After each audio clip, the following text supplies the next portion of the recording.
1 Samuel, capítulo 1, versículo 9.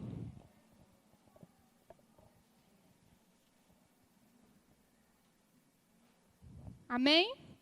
Diz assim: certa vez, quando terminou de tomar café e beber em Siló, estando o sacerdote ali sentado numa cadeira, junto à entrada do santuário do Senhor, Ana se levantou e com a alma amargurada chorou muito e orou ao Senhor. O que foi que Ana fez? Chorou muito e orou ao Senhor. E fez um voto dizendo: ó Senhor dos exércitos, se tu deres atenção à humilhação da tua serva, te lembrares de mim e não te esqueceres da tua serva, mas lhe deres um filho, então eu o dedicarei ao Senhor por todos os dias da sua vida. E o seu cabelo e a sua barba nunca serão cortados. Enquanto ela continuava a orar diante do Senhor, Eli observava sua boca, como Ana orava silenciosamente. Seus lábios se mexiam, mas não ouvia sua voz. Então Eli pensou que ela estivesse embriagada. O que foi que ele pensou que ela estava? Bêbada, né? E lhe diz: até quando você continuará embriagada? Abandone o vinho. Ana respondeu: não se trata disso, meu senhor. Sou uma mulher muito angustiada, não bebi vinho nem bebida fermentada. Eu estava derramando minha alma diante do Senhor. Não julgues tua serva uma mulher vadia. Estou orando aqui até agora por causa da minha grande angústia e tristeza. Eli respondeu: vá em paz e que o Senhor de Israel lhe conceda o que você pediu. Então, Ana era o quê? Uma mulher amargurada, né? Ela tinha alma amargurada. Vou explicar, né, que eu não li desde o começo. Ana era estéril, ela não podia ter filho.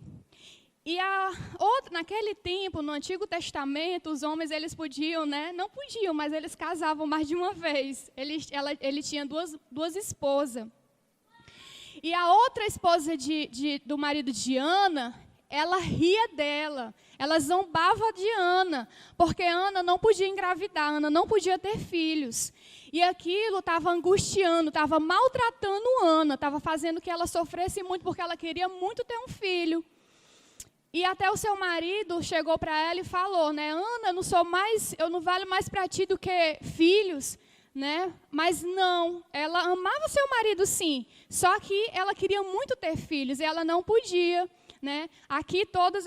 Eu acredito que todas aqui tenham filhos, né? Acho que as mães todas vieram aqui, né? Não sei se tem alguém que nunca pôde ter filhos, mas adotou, né? Que também não deixa de ser uma mãe, é mãe também. Mas eu imagino que uma mulher que não consegue ter um filho, ela realmente sofre muito, né?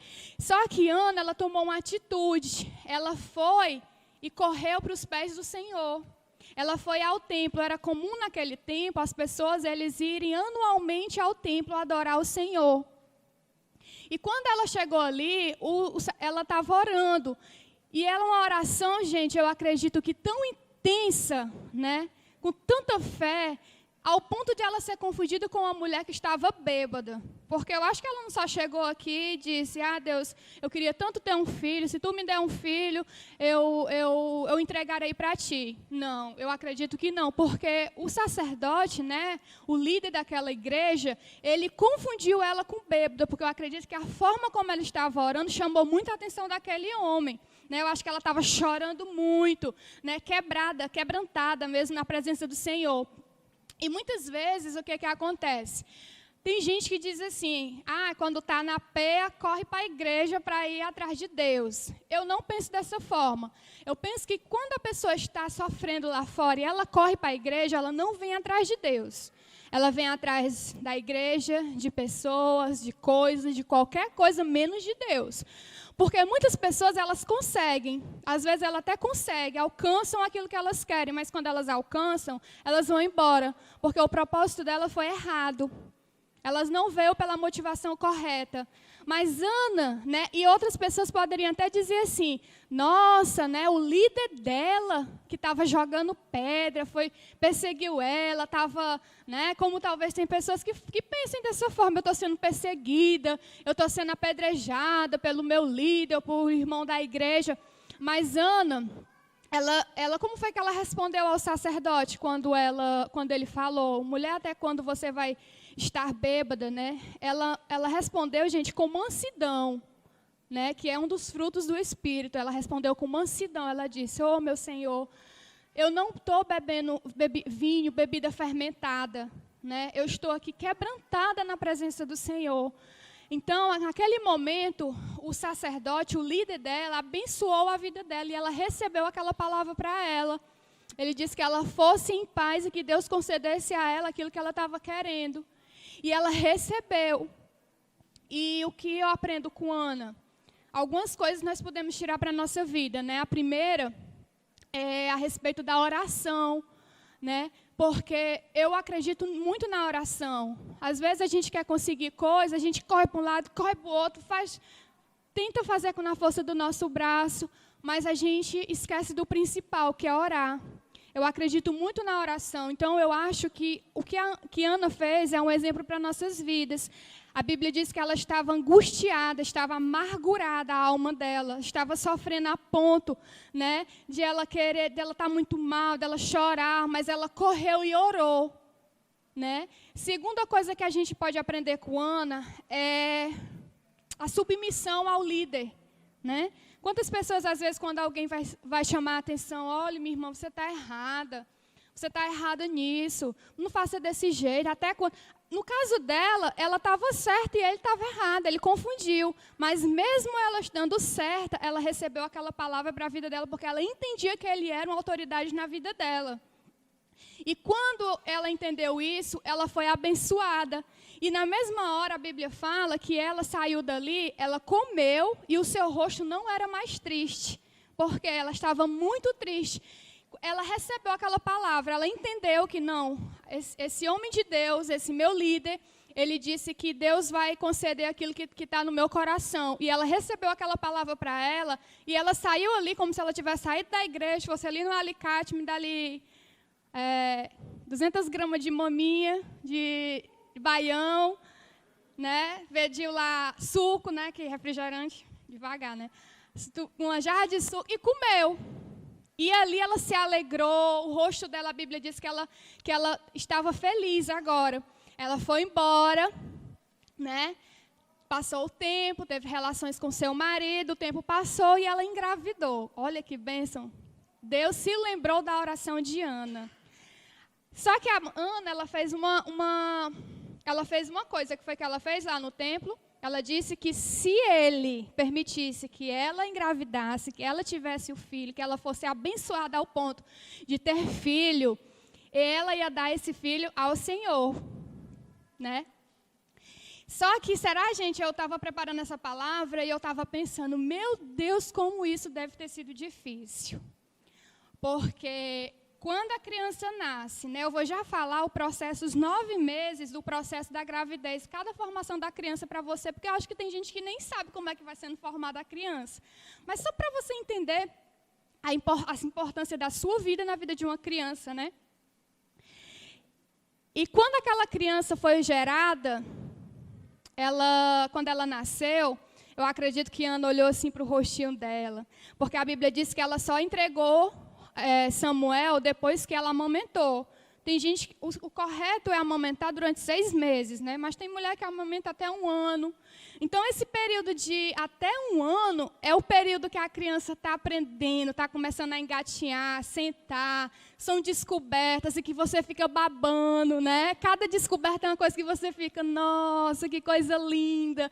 Então, Ana, eu tenho certeza que olhava para Samuel e via tudo isso. Eu acredito que não foi fácil para Ana, né? Mas a Bíblia diz que ela disse para o marido dela, olha, assim que ele desmamar, nós vamos deixar ele no templo.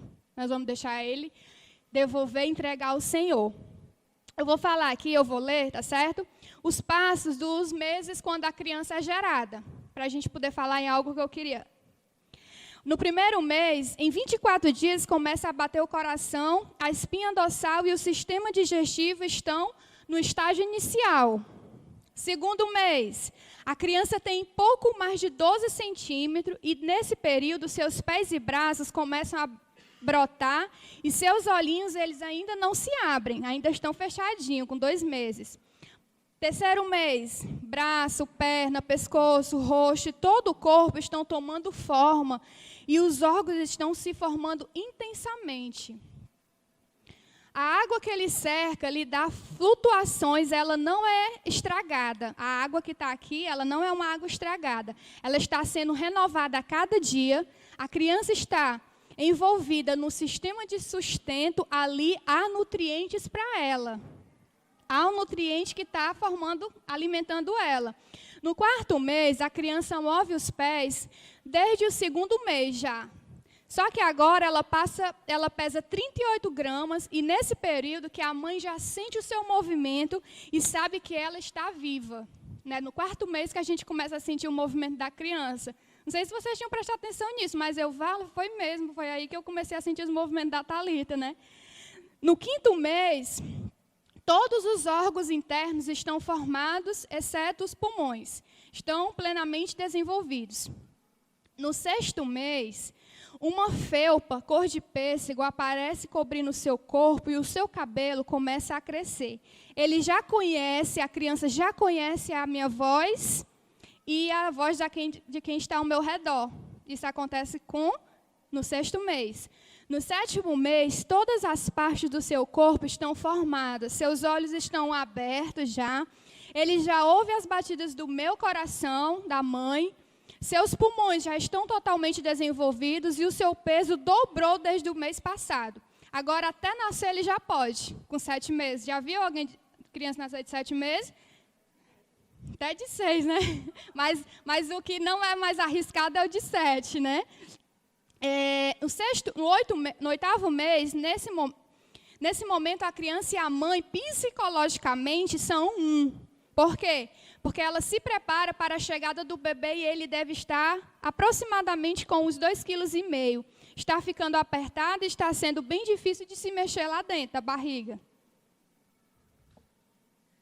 No 9º mês, o período normal da gravidez é de 280 dias. Agora o bebê está pronto para nascer.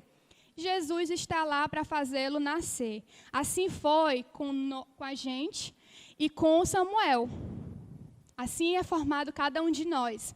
Só que o que eu queria falar para você é que nós, como mães, né, nós somos privilegiadas. Mas talvez a gente não entenda o nosso real papel. Tudo isso que eu falei aqui foi só para explicar uma coisa. Será que nós teríamos condição de fazer tudo isso dentro da nossa barriga?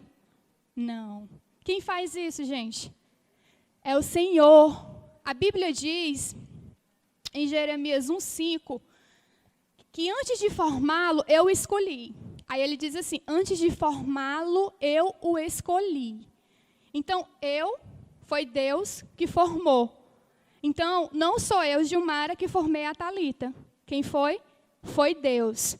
Né? Uma vez eu trouxe uma mensagem para as mulheres que eu falei que nós, mulheres, tem alguma grávida aqui, tem a irmã lá atrás, né? Tem a Rafaela e a irmã lá atrás. Vocês duas, viu? São a oficina de Deus aqui na terra, viu? Vocês não fazem nada, viu? É Deus quem faz. A gente precisa entender que nós não fazemos nada. Tudo quem faz é o Senhor. Ele apenas pega o nosso ventre emprestado, né? Nos abençoa, porque é um privilégio, é ser bênção a gente ser mãe, né? Os homens não tiveram esse privilégio, só nós, né? Mas Deus, Ele nos usa, gente, para a gente encaminhar, para a gente ensinar a criança o que veio dele, para um dia voltar para Ele. O nosso papel principal é esse. E a minha pergunta é, para onde é que nós estamos conduzindo os nossos filhos? Ana, ela levou o filho dela aonde? Ao templo, né? Necessariamente a gente não precisa levar nosso filho para morar aqui na casa do pai. Pronto, pastor Jean, cuida aí do menino que agora você... Não é isso não, viu, gente? Isso aqui simboliza, né, o Senhor, né? Simboliza o Senhor. Ana, ela não fez um voto com o sacerdote Eli, e Ana não fez um voto com a igreja. Ela fez um voto com o Senhor. Ela entregou o filho dela ao Senhor. E eu me pergunto, né, quando eu estava preparando essa palavra, eu pergunto, será realmente que nós estamos no propósito correto? qual é o propósito de Deus? Nós somos filhos de Deus, nós somos um espírito que foi Deus quem mandou, que formou, porque foi Ele que deu fôlego de vida. Em Gênesis fala, quando Ele fez o homem, Ele soprou e deu fôlego de vida. Nós vivemos assim porque foi o Senhor que nos deu vida. Nós éramos apenas um boneco de barro. Só que o Senhor, Ele soprou nas nossas narinas e nós temos a vida de Deus dentro de nós. Então, o que é que eu entendo com isso? Que nós somos um espírito que veio de Deus. E que nós estamos nesse mundo para fazer a vontade do Senhor. Todos nós aqui somos mães e somos filhos, não é isso? Então, o nosso propósito é esse. Caminhar para o rumo certo. Mas a minha pergunta é, para onde você está conduzindo o seu filho? Qual é o caminho que você está levando o seu filho? Se eu perguntar aqui a alguém, você quer... que mãe, que pai aqui tem que o filho seja um marginal? Todo mundo? Sim? Seja um drogado? Seja uma prostituta? Ninguém, gente. Mas será que você tem se comportado como tal para o seu filho, quando chegar na adolescência, quando chegar na idade adulta, ela não se transformar em algo desse tipo?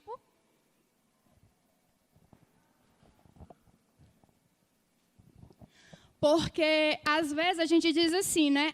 Faça o que eu digo, mas não faça o que eu faço, não. Só que isso, na prática, não funciona.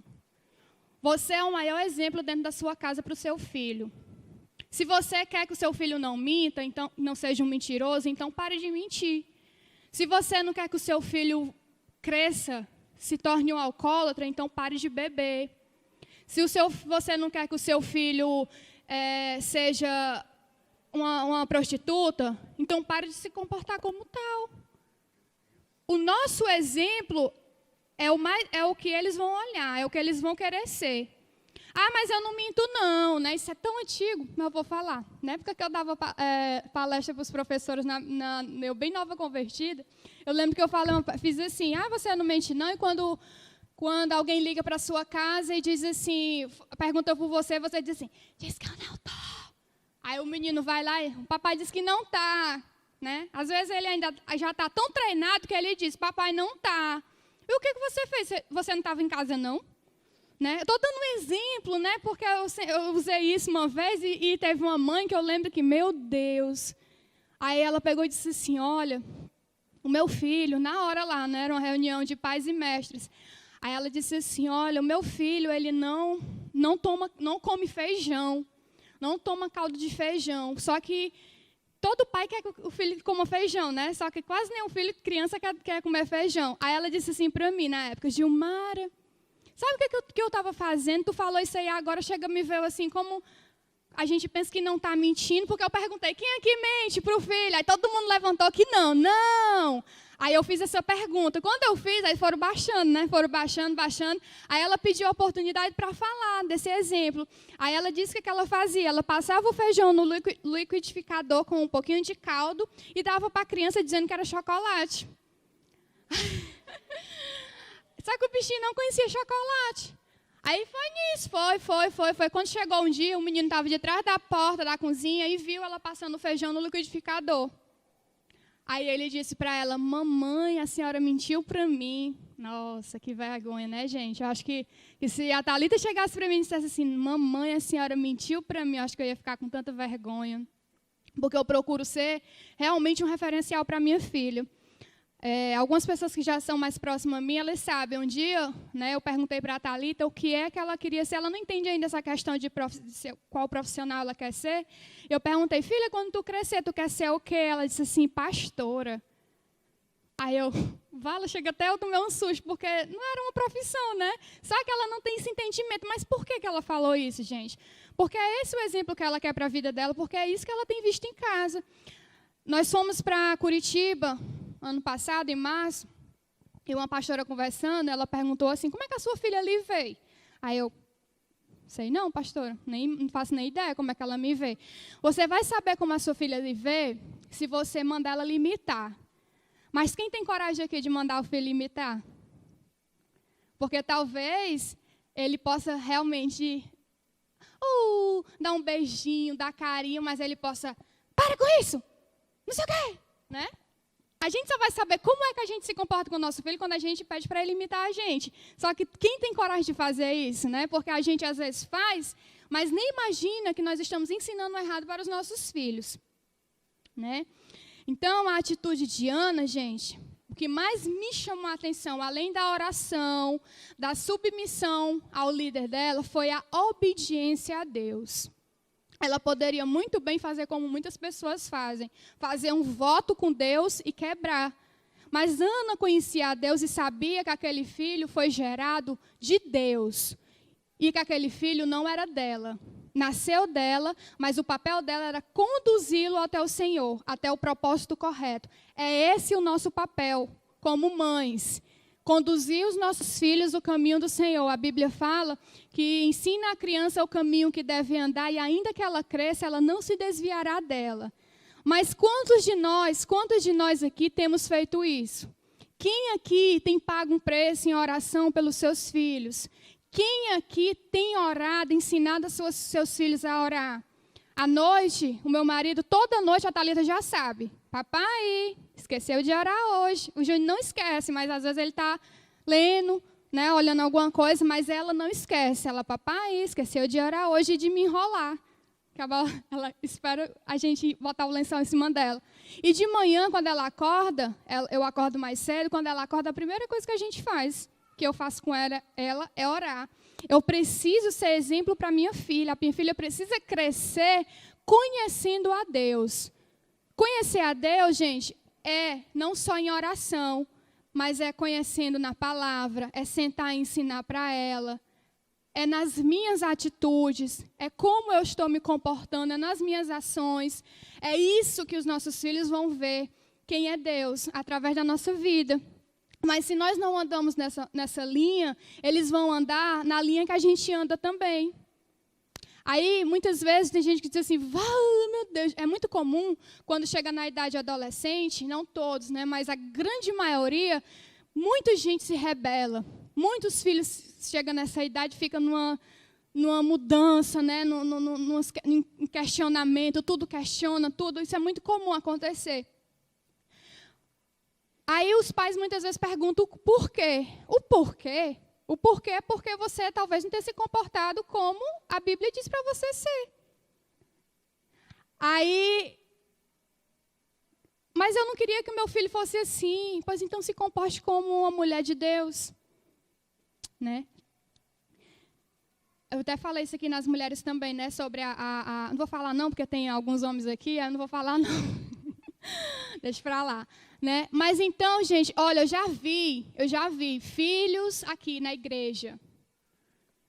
Não, nesse tempo de caminhada, filhos se desviarem da igreja porque os pais não têm sabedoria.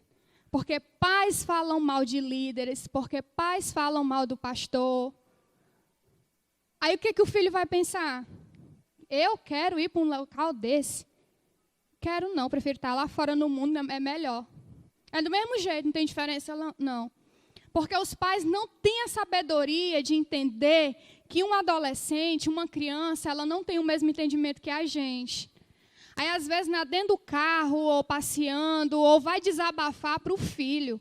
Está com alguma mágoa de alguém, de um líder, de um amigo, de alguém da igreja, e não procura a pessoa para resolver. Muitas vezes desabafa com o filho. E outras vezes, é como já aconteceu uma vez, uma pessoa conversando comigo disse que estava no carro com um casal, e essa era amiga da filha do casal, e o casal metendo a lenha mesmo, falando mal, e a menina atrás escutando. O que vai gerar no coração de uma pessoa, naquela pessoa? Logicamente, se a Thalita é minha filha, eu chegar perto da Thalita e dizer, Thalita, fulano foi tão injusto comigo, Thalita, e tal, e tal, e tal. Logicamente que a Thalita ela vai criar um ódio, uma raiva daquela pessoa. E talvez a pessoa nem esteja errada.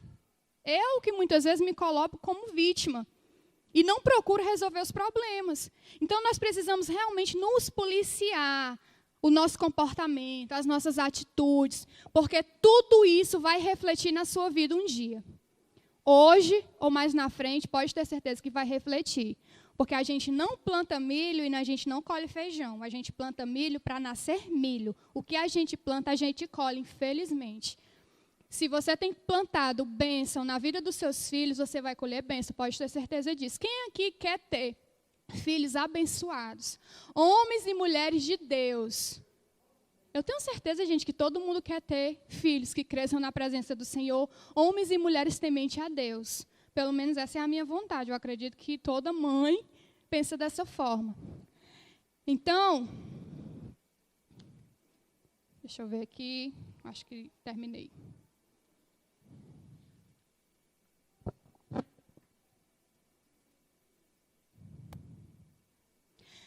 Lembrei de uma coisa também. Às vezes também a gente pode pensar assim, mas eu me comporto assim porque eu fui ensinada desse jeito, porque a minha mãe nunca me tratou dessa forma. Mas a sua mãe talvez nunca tenha lhe tratado dessa forma, porque a mãe dela também já tratou ela desse jeito, né? Muitas vezes a gente quer usar a justificativa que a gente comete erros porque a gente foi educado assim, porque nós somos rejeitados, porque eu fui abandonado, porque ninguém me amou. Mas talvez a mãe dela também tenha feito isso com ela. Por isso ela só reproduziu. Só que você tem que parar, dar um basta. Não aceito mais isso. Eu não quero mais isso para a minha vida. Mesmo que eu tenha sido abandonada, mesmo que eu tenha sido rejeitada, eu decido hoje, a partir de hoje, fazer diferente dentro da minha casa, com a minha família, com os meus filhos. Eu não aceito mais isso para a minha vida. Mulheres, mães, nós somos abençoadas, nós somos privilegiadas, nós somos escolhidas de Deus. Né? Não foram os homens que foram escolhidos para ter filhos, fomos nós. Né? Então isso é muito lindo, porque eu entendo que a minha filha foi o Senhor que gerou dentro de mim, e eu entendo que eu estou criando ela para um propósito, que é um dia voltar para o Pai, porque ela é dele, ela pertence a Ele. Só que eu fui escolhida, Ele me deu essa responsabilidade para educar, para botar ela no caminho correto. É minha responsabilidade não deixar a minha filha desviar o propósito de Deus, o caminho de Deus. A minha responsabilidade é sempre estar aqui, Thalita, vai por aqui. Né? Esse papel do pai, né? Da direção, né? É por aqui. Vai assim que você consegue, faz desse jeito. Olha, a Bíblia diz que você tem que ser uma criança assim, você é um adolescente, você é uma jovem forte, você já venceu o maligno, porque os jovens, eles são muito tentados pelo mundo. Né? Mas a palavra diz que eles são fortes, eles já venceram o maligno. Então é isso aí que você vai estar ensinando para o seu filho, orando por ele e orando com ele. Não é só orar por ele, não, é orar com ele. Meu filho só tem 2 anos, nem entende. Entende. Na hora que ele nasce, você já vai trocar a fralda dele, viu, Rafaela, a mãezinha lá de trás, troca a fralda dele, já cantando louvor, já abençoando meu filho, é uma bênção. Você já pode fazer isso hoje no ventre. Lembra que eu falei aqui, a partir de quantos meses a criança já consegue identificar a sua voz? Ela vai ouvir isso, então começa a fazer isso se você não tinha costume de fazer. Amém? Então o que é que nós somos? Abençoadas, e a nossa responsabilidade é o quê? Conduzir os nossos filhos ao... O que foi que Ana fez? Levou Samuel para onde? Ao templo. Mas representa o quê? Deus. Ela entregou o filho dela a quem? A Deus. E é isso que nós devemos fazer também como mães, como pais. Amém? Eu queria que você se levantasse, eu queria fazer uma oração por você. Queria que você consagrasse a sua família ao Senhor. Amém? Você vai orar comigo. Feche os teus olhos. Se você tem mais de um filho, apresenta o nome dele agora. Coloca ele, diz o que você quer para a vida dele. Diz o nome de cada um. Se você tem 1, tem 2, tem 3, fala. Senhor, declaro na minha casa que eu e a minha casa serviremos a